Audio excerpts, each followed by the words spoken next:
So I wanted to make a video that dives into the first short story that I've written. If you are part of the Patreon, you will have already read it. It's available to read on Patreon right now. And if you subscribe to the Patreon, you'll be the first to get book updates. And as I write the short stories, they will be added to the Patreon, so you'll get them straight away as soon as they're finished. But I wanted to talk a little bit about the first short story and just dive into it. There'll be a non-spoiler section at the beginning and a spoiler section at the end for those of you who have read it. So if you don't know, the first short story is called Seeds of Rebellion. It got that name for a few reasons, which we will dive into a little bit later in the spoiler section, but it's just the beginning of a larger picture, something that's been building up within this capital city. This story takes place within the continent of Valandor in Corinth. If you don't know or want to know more about the map and the whole locations of the world, feel free to check out my last video that I did where I sort of deep dived into each individual place. Corinth is sort of the main hub of Valandor, but this capital city is called Valkyrin. I want to give some context on this capital because it's quite important and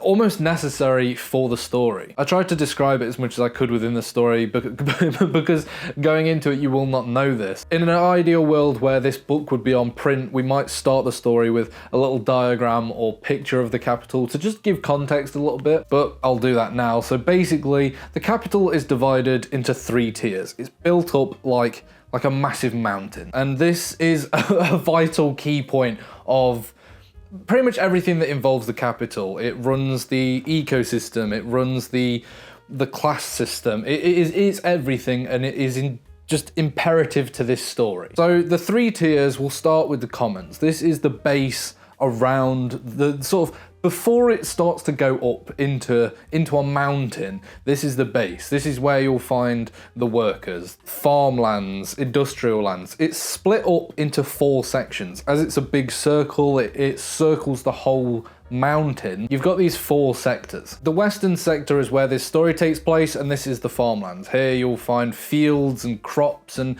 just general farming life. Here is where the food stock and supplies are essentially made for the upper tiers of the city. While the residents of this sector struggle to even meet the quotas for the upper sectors. The northern sector of the commons is the industrial sector. This is where you'll find blacksmiths, weapon crafting, that kind of thing. The more steel craftsmanship of the capital. Brutal, long hours in hot environments and hot factories is what you will expect if you're part of this sector. The eastern sector is a little bit more of a pleasant place. It's less about hard labor and more about craft. Woodwork, different types of craft for just intricate details, clothing, things like that. The southern sector is the most labor intensive. This is sort of the construction center. This is where houses get built, buildings, warships, whatever the capital needs, this is where it gets built. Each faction is ran by a noble. Now these nobles don't live in the faction, they live in the second tier, the Nobles Crescent. The Nobles Crescent is home to the nobles. These are people who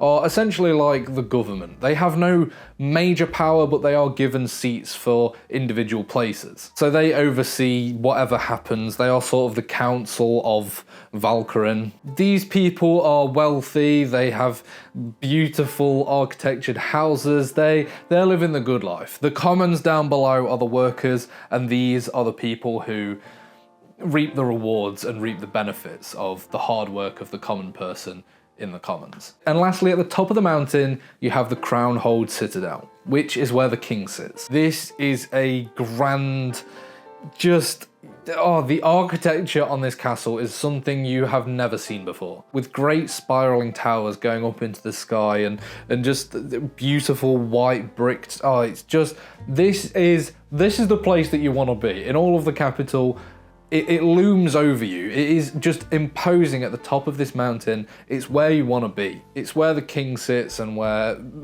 basically anybody who is close to the king is allowed in, and these are the rulers of the world. While the nobles think that they have control compared to people in the upper tier, they don't. So the commons have to fight to survive in this brutal world, in this capital that locks them into the jobs, and they they receive just little to nothing from it. And so that is sort of the premise of where this story starts. The farmers are struggling. There has been little to no water allowed to them, so their fields are bone dry. Seed rationing is now at an all-time low. Their crop levels are going down, and yet the demands from the nobles above are going up. And when you have King's Guards who are roaming the place like they own it, like they have some form of power, when in reality they've just been given a slither of the King's power, it's never going to end well. And so that is where the story begins. It goes through a tale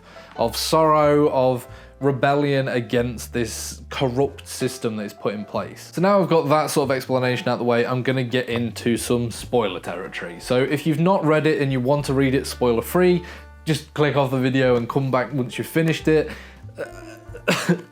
Warning over. I am sorry for the pain and sorrow that I put you through in this story. Can I just say, the reviews from you who have read it have brought such a genuine smile to my face. This is the first public piece of writing that I've put out, and to have you guys respond in such a positive way gives me such confidence and faith in myself that I didn't really have as a writer. And so I'm genuinely so thankful, and thankful for the fact that you wanted to join the Patreon and you wanted to support me in this journey. It means the world to me, and I hope that whatever comes out of the Patreon, like monetary wise, I'm gonna just try and put back into the book. I want to get some artwork done, whether that be the map, whether it be covers. I'd love for each short story to get a small piece of art done for each of them, and that costs a lot of money. Artists are not cheap, and I want to pay an artist fairly. I don't want to cheap out on something. So that is where the Patreon money is going to go. It's not just into my pocket, it is going straight back into the book and developing this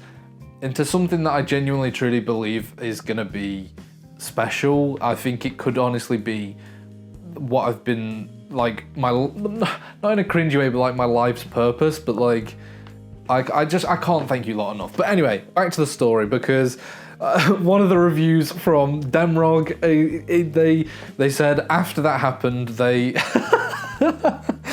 I'm so sorry. Like, the fact that I built up this story to make you actually enjoy and like Thalos as a guy. He is such a lovely, like, stoic character that I kind of wanted to keep in, because he is brilliant, and I loved the character that I built, but I always knew that the story was going to dive to that place, and so writing it, I was kind of sad to do it, but also at the same time I wanted to build up his son. And the thing with these short stories is you never know where it could go. We might never see Aaron again. We might see glimpses of his story in the main storyline. I don't know. I don't know where it's going to go, but I just wanted to leave that there as sort of a... you know what, I will say it, this is going to play into the main storyline. Maybe not necessarily the characters, but even the fact of a rebellion in the capital. There is a larger war at play in this world, and the fact that there is now also a civil war shows the king's corrupt ways are not the right way to do things. And I am so excited to delve into the next story, but this one, yeah, I'm sorry, Thalos. I'm sorry I had to do that to you. I'm sorry that your life had to end that way. But now you know. Now you know that the premise is set. No one is safe. This world is brutal. It's gritty. It's gory. We're not just gonna tell a nice little story. We're not just gonna make it through with all the main characters surviving. This isn't that kind of story. This is a realistic, while unrealistic fantasy story that I can't wait to tell you more about.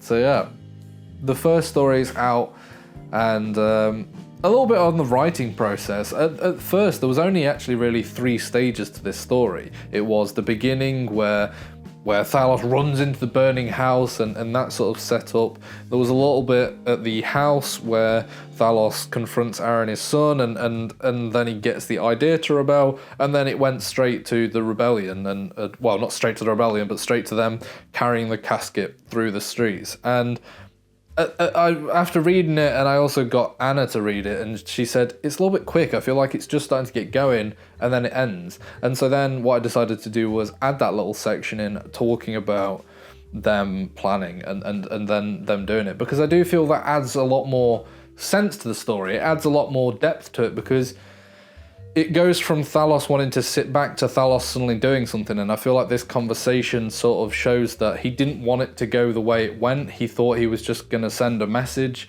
through the Commons, not spark a massive rebellion and also lose his life in the process. So yeah, I think that section sort of saved it a bit, actually. So let me know. This went through like 3 or 4 drafts. I had to pay someone to look through it and correct my punctuation and my wording and stuff like that. So this isn't cheap. And so, like I say, the Patreon is a huge support. I cannot thank you all enough for that.